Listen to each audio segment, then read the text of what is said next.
Over-the-counter antacids are probably the most important source for human aluminum exposure in terms of dose. Maalox, for example, taken as directed, can exceed the daily safety limit more than 100-fold, and nowhere on the label does it say not to take with acidic beverages such as fruit juice.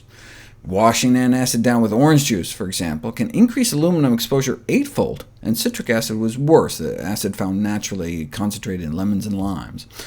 Just as sour fruits can enhance the absorption of iron, which is a good thing, through the same mechanism they may enhance the absorption of aluminum, raising the question, what happens when one adds lemon juice to tea?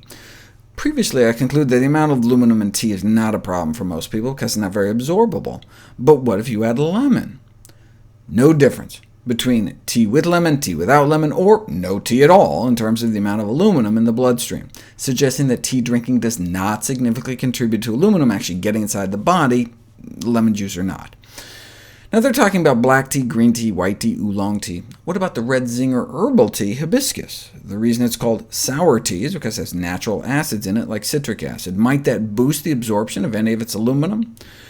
Well, a greater percentage of aluminum gets from the hibiscus into the tea water, but there's less aluminum overall. The question is, does the aluminum then get from the tea water into our body?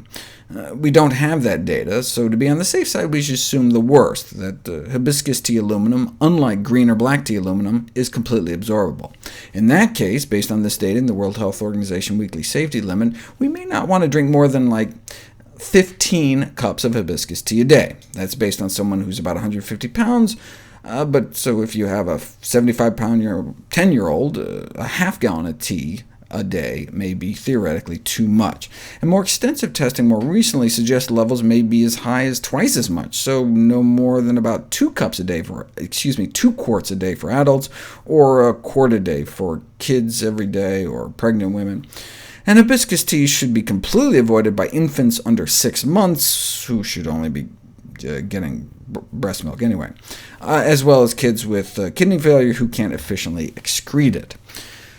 The study also raised concern about the impressive manganese level in hibiscus tea. Manganese is an essential trace mineral, a vital component of some of our most important antioxidant enzymes, but we probably only need 2 to 5 milligrams a day, and 4 cups of hibiscus tea can have as much as 17, averaging about 10. Is that a problem? Well, women given 15 a day for 4 months, if anything, only saw an improvement in their anti-inflammatory antioxidant enzyme activity. This study, using 20 a day, similarly showed no adverse short-term effects, and importantly showed that the retention of dietary manganese is regulated. Our body's not stupid. If we take too much in, our body decreases the absorption and increases the excretion.